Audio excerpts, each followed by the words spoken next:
Wednesday, the 7th of April 2021 is World Health Day, and the World Health Organization is launching a campaign to build a fairer, healthier world.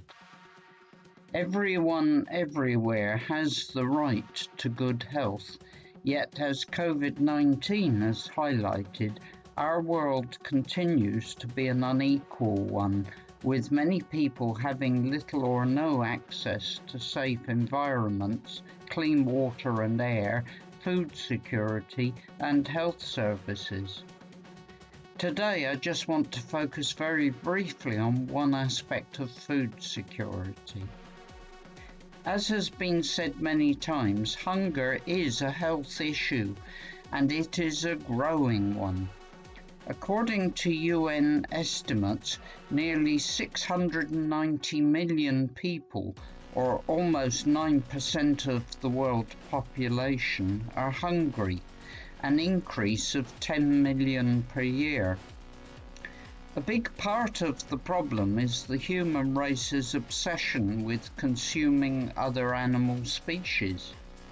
In order to do this, we first have to feed them crops that, along with the area required by the animals themselves, require 3/4 of the available land.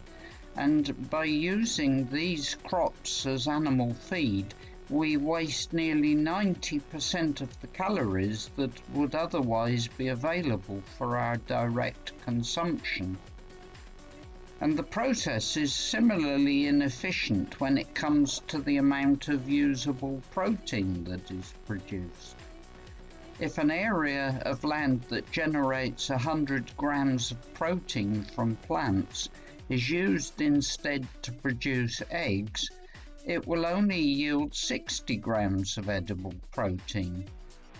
And if the chickens supported by that same land area were to be consumed, then the yield would drop to 50 grams. Using that same space to raise dairy cattle would result in just 25 grams of edible protein, while the yield from beef cattle raised on the same area would be just 4 grams.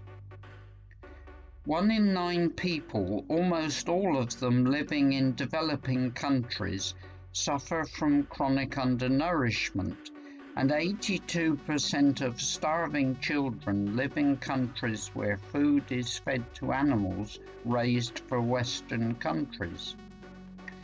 Around half of the entire habitable land on the planet is allocated to the raising of livestock, and 50% of the world's grain is used to feed them.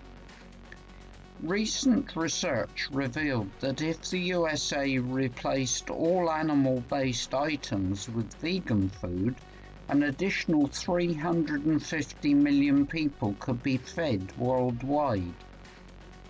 As we considered in my most recent video, Should We Go Vegan to Save the World?, global adoption of veganism could provide a solution to the world hunger problem. 1 in 3 people eat either too little or too much. The current consumption pattern is not balanced across the globe. But by switching the world to a plant-based food system, we can cut food inequality, ensuring that the growing mass of humanity can be fed healthy diets within planetary boundaries, and cutting premature deaths by 20%. As well as reducing carbon emissions by 30% and wildlife loss by 46%. On World Health Day, let's take a long, hard look at our diets and consider how we can do our part to help build a fairer, healthier world.